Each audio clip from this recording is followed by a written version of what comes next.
1. Understanding the two pillars of cultural heritage. Cultural heritage, while holistic in experience, is often divided into two foundational pillars. Tangible cultural heritage. Tangible heritage includes physical artifacts, structures, and natural landscapes that have cultural, historical, architectural, or spiritual value. These are items or environments that can be touched, seen, and preserved in material form. Examples: monuments and ruins, e.g., Great Wall of China, Oba's Palace in Benin; historic cities and villages, e.g., Venice, Kyoto, Old Oyo; cultural landscapes, e.g., Machu Picchu, Osun Sacred Grove; museums and archives artifacts, e.g., sculptures, textiles, manuscripts; intangible cultural heritage, ICH. H refers to non-material expressions of culture passed from generation to generation.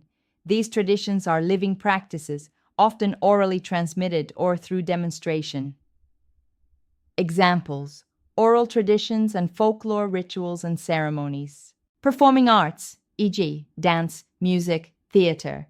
Craftsmanship techniques, culinary heritage languages, and indigenous knowledge systems. The interplay between tangible and intangible heritage is emphasized in this module.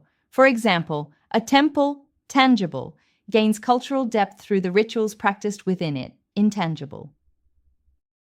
2. Global frameworks for heritage classification and protection. UNESCO Frameworks, 1972.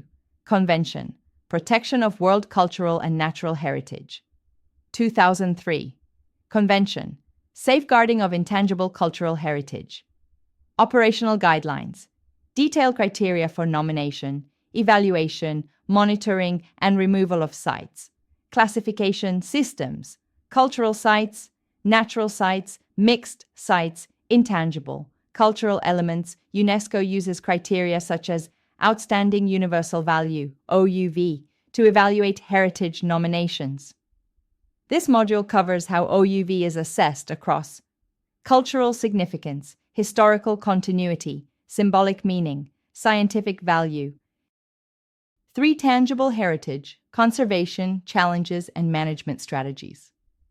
Conservation of tangible heritage includes restoration, reconstructing damaged structures to preserve historical integrity. Preservation, maintaining current conditions without altering original fabric. Adaptive reuse, giving old structures new functions, e.g., heritage hotels, galleries. Preventive conservation, addressing environmental or human threats before damage occurs. Challenges include urbanization pressures, looting, and illicit trafficking. Poor maintenance funding, war and political conflict, e.g., destruction in Syria, Iraq. Climate change and environmental degradation. Conservation planning must be multidisciplinary, integrating architecture, engineering, archaeology, and local community values. 4. Intangible heritage, safeguarding practices and transmission. Because intangible heritage cannot be locked in a museum or frozen in time, its safeguarding revolves around ensuring continuity, vitality, and community ownership. Key practices include documentation, audiovisual recording, transcription, oral history interviews, promotion and awareness, festivals, cultural centers, exhibitions, intergenerational transmission, mentorship programs, community education, legal protection. IP rights for indigenous art and knowledge, integration into formal and informal education. Case study, UNESCO's listing of the Ifa divination system, Nigeria, and Yoruba oral traditions, recognizes these as living heritage that should be protected and promoted. 5. Community-centered approaches to heritage. Modern heritage management emphasizes community participation, recognizing that heritage belongs to its bearers, not just the state or international bodies.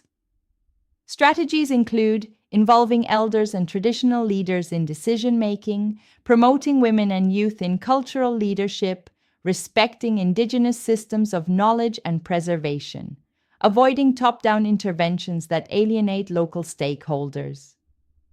Tourism interventions must not extract value from communities without equitable returns. 6. Ethics, ownership, and cultural rights complex issues arise in managing heritage. Who owns cultural artifacts? Should looted items be repatriated? Can culture be copyrighted? What is the ethical way to document sacred rituals?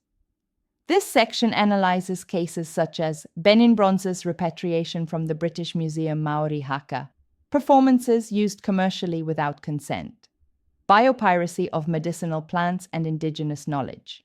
Ethical management ensures dignity, fairness, and respect in cultural heritage policies. 7. Integration of technology in heritage management. Technology is transforming how tangible and intangible heritage is preserved and shared. 3D scanning and augmented reality in heritage sites, digital archives and storytelling apps, virtual tours of museums and cities, blockchain for provenance tracking of artifacts, crowdsourced cultural mapping. This section also explores digital repatriation, sharing digital surrogates of looted heritage with communities. 8. Conclusion and Transition Module 2 equips you with a robust understanding of the nature of heritage, its varied forms, and the global, local, and ethical frameworks for its protection. It prepares you to critically analyze heritage policies, site management, and tourism development in subsequent modules.